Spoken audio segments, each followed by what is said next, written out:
Well, Happy New Year Day to you. I hope that the festivities at your house have been really great throughout this holiday season. I kind of feel like it's time to wind down though. I'll tell you, I don't know how many more parties I could attend or how many more gatherings. Now it's time to kind of start to undecorate, pack it all away and settle into life again, right? Just normal everyday living. I love it when it comes, but when it's time to put it away, I'm ready to do it. Enjoy it while it's here, but when it's over, it's over. And New Year's Day is a good time. A lot of people undecorate on New Year's Day and pack it away. I think it's kind of nice to wait till a couple of days after that just to enjoy it. But if it's creeping in on you, go ahead. This evening, that's the thing to do. Well, I want to talk to you today a little bit about the past year. Sometimes the year holds good things for us and sometimes it doesn't. And if this year has not been an especially good year for you, there's been some breakup in some relationships. Maybe you didn't hear from that son that you've been concerned about or you've been thinking about all year, or maybe that daughter that decided she didn't want to live under your jurisdiction or your rule or authority anymore, and she moved out, and you've been wondering about her. You didn't hear from her through the holidays. I know that has to be times of concern for you. And I just ask you to please try to think that this year will be different and ask God's help in reaching out to that one that does not want to reach out to you. You know, I always feel when I get to this point every year that as one year is ended, you stand on the threshold of a new year, and it's a golden opportunity to start all over again.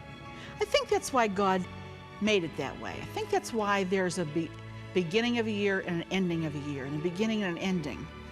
Because I like to read the scripture at the beginning of every year, and I'm going to share it with you today.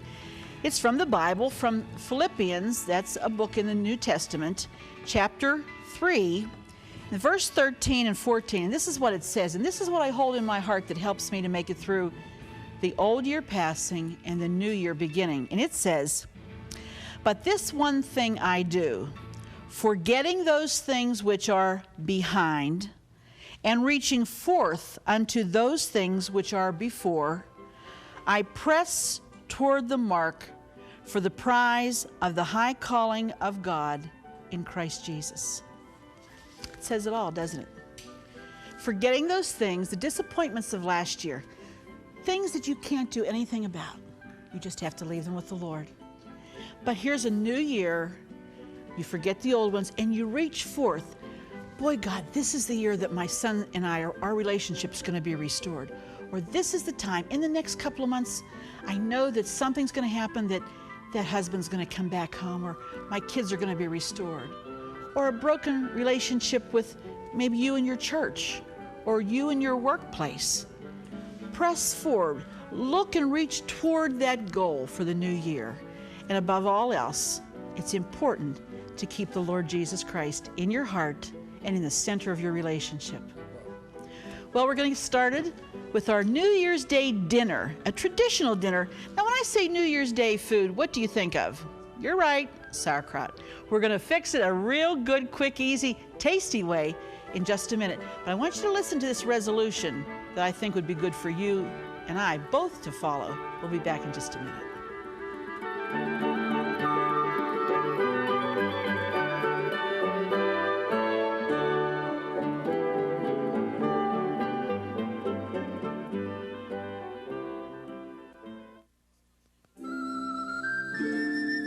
Please join me for our New Year's resolution.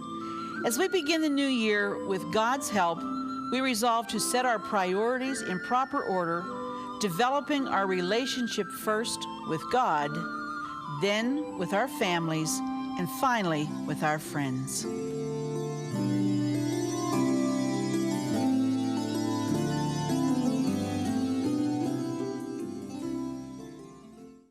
Well, today we're going to start our roast pork with sauerkraut. We're going to make mashed potatoes. We'll have those on the table at the very end of the program. But what I like best with sauerkraut is a fried apple. You say, a fried apple, is that a pie? No, it's a fried apple. Slices of apple that you do in a skillet that has some butter and brown sugar And the sourness of the kraut and the sweetness of the apple, it tastes so good.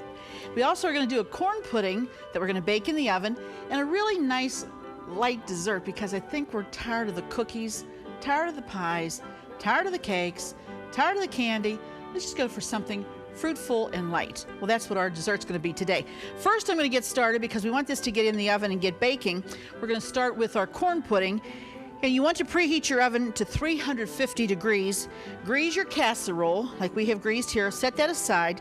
Now we're going to take 3 egg yolks only, put them in a bowl, and we're going to mix those up.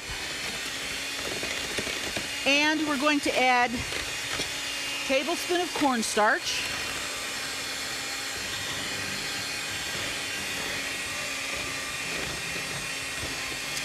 teaspoon of salt, teaspoon of salt. A little bit more than what I thought it was. Beat this together.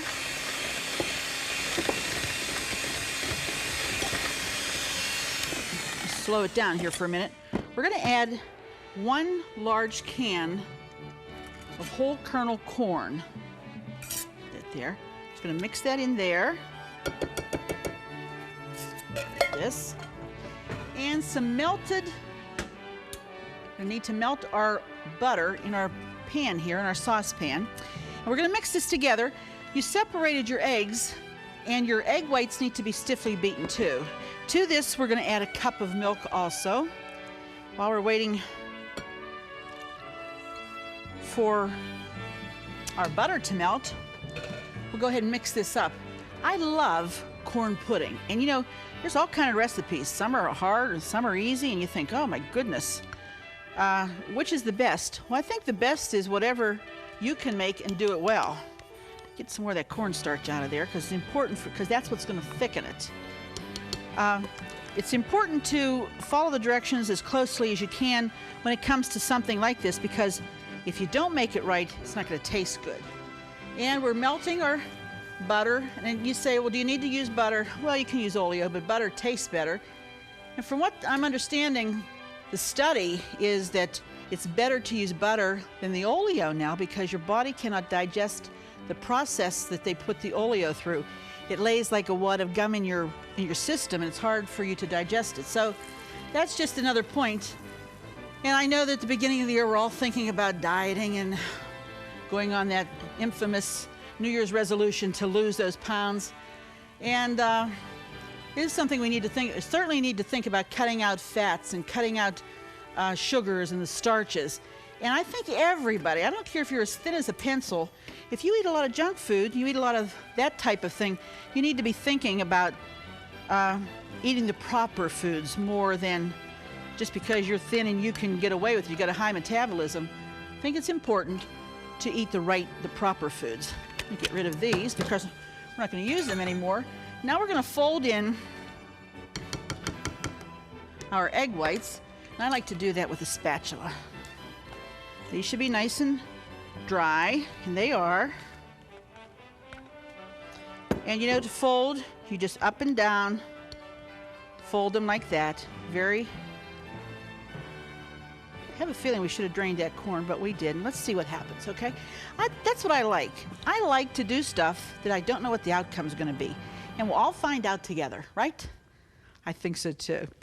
Okay, this is going to go into our baking dish. And here we are. It's going to be like a custard. We're just going to pour that, corn and all. It's amazing what a corn pudding can do when you think it's not going to turn out right. I have a feeling it will. And this goes into the oven, 350 degrees. We're going to do this for 35 minutes. So you want to keep an eye on it to see what happens. You never leave your oven door open for a long period of time, because if you do, you'll lose the heat that you've been working so hard to get it up to. So you need not to do that.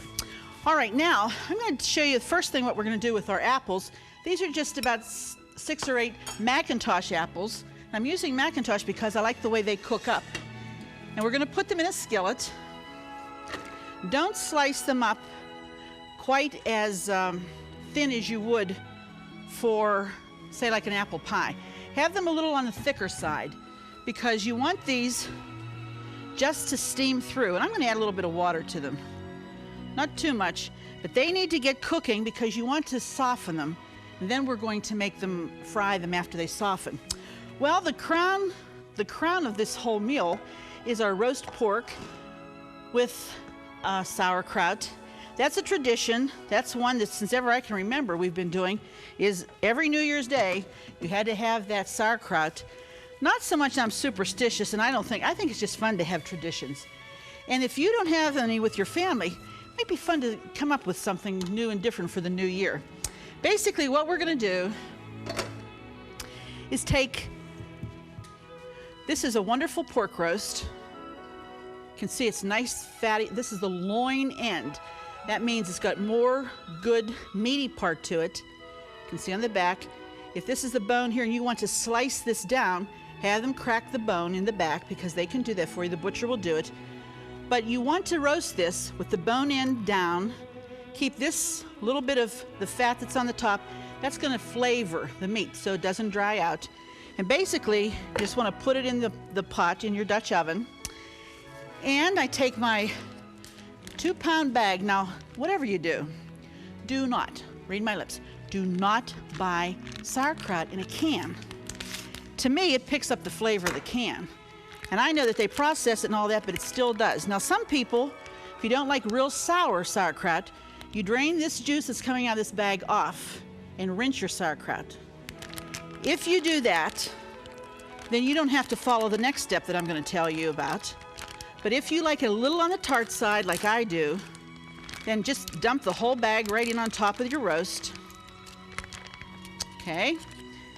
And I like to put good old black pepper all over the top because I think that flavors it beautifully. Okay. Next, we're going to add, this is some brown sugar, just a little bit. That's the part you'll omit if you rinse the cabbage off because you only need this brown sugar to counteract the sourness, the real sourness of the sauerkraut. If you rinse it, don't do the brown sugar. You don't need it. And Mom always said put 1 onion. This is a little bit large, so we're just going to half this down. Put an onion in the pot and put an apple that's been cored but not peeled. Tuck that in there somewhere. You say an apple and an onion, that is supposed to counteract the gassiness that happens with cabbage so much. And the balance, I don't know why, but that's what Mom did, and it always worked for her. Now what I want to do is add water. Add some water to this, and you're going to turn this on and let this cook.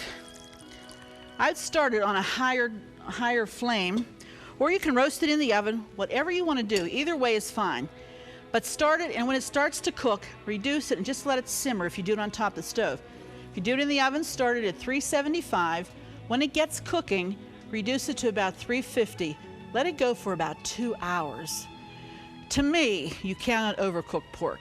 I like pork till it's falling off the bone. That's the way I enjoy it the most because I think it's very well cooked and a lot of the fat is cooked away and it just tastes good. And I think the longer it cooks, the flavor of the sauerkraut gets into it more and more and more. And then at about, I would say, half hour before you're ready to serve it, then you can add your kielbasa, piece of kielbasa. You can cut it in pieces or add it 1 piece at a time. And you can add some of your good flavored all beef or all meat hot dogs. If your family likes that. I know the kids always like that. That's something that's like a staple with them. You gotta have those hot dogs. So far we're gonna let this go ahead and cook.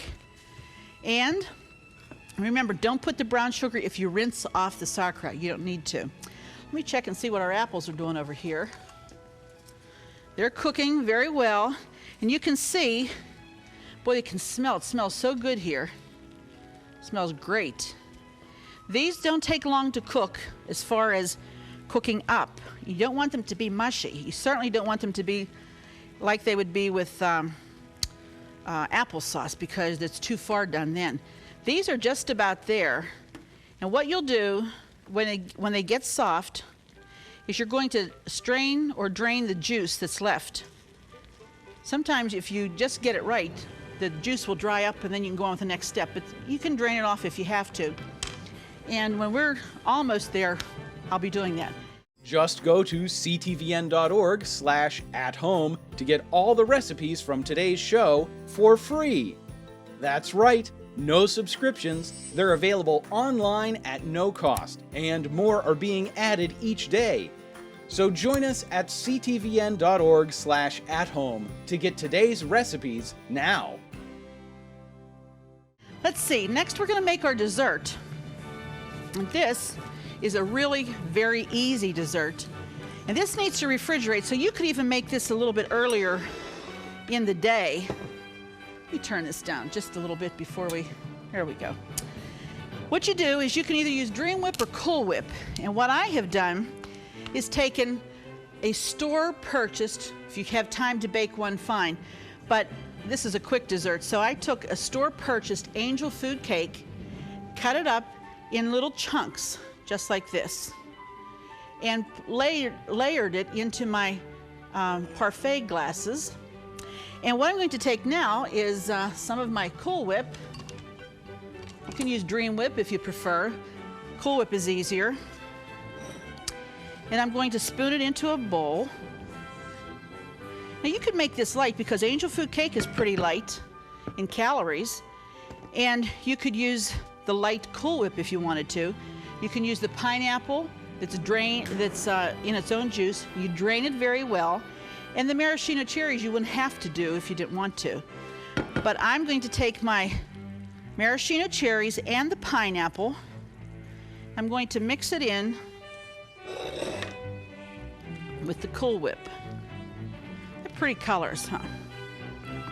Just fold it in. You don't want to beat it because if you beat it, it'll all break down. You don't want that to happen. Just lightly fold it in, right? Very easily. Now what we're going to do is spoon that on top of the angel food cake. And what will happen is, I think, a really tasty, light dessert, because this will be refrigerated, and then you can serve it whenever. You could also do this if you wanted to in a large bowl and then just dip it out of the bowl. But I kind of think this looks nice this way. And I know that you've been entertaining and a lot's been going on, but it's still nice on New Year's Day while the guys are there watching the football games, and maybe you just got to watch the parade, the Rose Bowl parade or something, but the guys, they're still glued to the set. I know everybody around here is talking about, yeah, I gotta watch that parade, gotta watch that game. I think it would be a nice treat for the ladies to have a chance at that television set for just a little bit on New Year's Day, besides those parades. I know it almost makes it like you have to have a 2 television household just because of the holidays. And I always think about the families of the guys that are playing the football. What are they doing for the holidays while these guys are running up and down the field? As you probably noticed, I'm not a great football player. No, Dale, they're not at home. The wives are not counting the money at home. They probably are, but I'd like to think that maybe they aren't.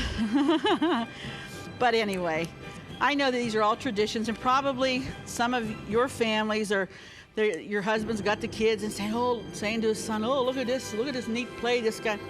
Well, my dad was never much into football. Now, he was a baseball man, and Paul is a baseball man, my husband. So we never got too much into the football on New Year's Day. My brothers, they liked football. But anyway, whatever your day's like today, it'll be fine if you just spend it together with your family. You say, Arlene, don't you ever get tired of being with your family? Well, some days I feel like maybe I do. But then I remember that my family, they're a blessing from God. And that what He gives me, my family, He expects me to treasure them and to keep them close in my heart. So that brings me back to reality when there are times when they get on your nerves, and they do, and probably, since the kids haven't been in school all this time, you're probably ready to send them back just as soon as you can. And that's fine, but just remember that they are a treasure from the Lord. Okay, let's go back and take a look at our apples. And I believe that they have done their thing well. And I'm going to strain these into a pan. When I can find let me just strain them over the the sink over here, because we're going to put them right back into our skillet. There's hardly any moisture coming off, and we'll put them right back in, because when it gets to this point, there should not be much on here at all, much of a moisture. And you want to turn the fire on and dry up any little bit of moisture that might still be there. Okay? Because now we're going to take some butter. We have a little chunk of butter. See, they're still bubbling a little bit, so when that starts to dry up, you know you're ready with the next step. This is one of those things, I don't know if it's a German or what it is, but boy, I'll tell you, I enjoy the fried apples with the sauerkraut and the smell of the sauerkraut. Look at that, that's going to town. It's about ready to be turned down. Some people put garlic in. Whatever you desire, whatever you enjoy, whatever you like, do it. It's all right. Now here, I'm going to put the the butter right in the middle of the pan. And this is going to melt. We'll start turning it around so the butter gets evenly distributed. Now when you're making this, you can add, if you like, you can add some cinnamon. See how quickly these apples cooked up? They could even be a little more firmer than this. But boy, they cooked up very quick today, and the Macintosh does. I should have kept a closer eye on it, but I got carried away with that dessert going over there. And when the butter starts to melt, take a little brown sugar. This is what's going to fry your apples. Because it will, like, you know how you get these candied sweet potatoes like you had them for Thanksgiving? Well, this is similar to it because it's got the butter and the brown sugar, but not as much as the sweet potatoes were. And really, you're just going to keep turning these over. And I'll tell you, you'll really, really enjoy. This is a simple, easy, traditional New Year's Day dinner that you can put on, and honest, when it gets time to serve it, do up some potatoes and you're ready to go. It doesn't take long to prepare this. And I do think that it's good to introduce some new traditions, like each year when you get to this point. So you always have your pork roast, you always have sauerkraut, but try different vegetables with it. Or try some new salad of some kind. You could add some cottage cheese to this, or a green salad, or some, I was gonna say coleslaw, but I don't think I'd go coleslaw when we've got the cabbage going to town there. So these will caramelize, and those are your fried apples. And I'll tell you, if you ever start to make it like this, this is the way you're gonna prepare your sauerkraut, because it just tastes so good. Just really tastes good. Okay, we've got the corn pudding going. All we need to do now is make our mashed potatoes, and we will be ready to roll. I believe that our New Year's Day dinner is just about ready to be served. We'll be back in just 1 minute.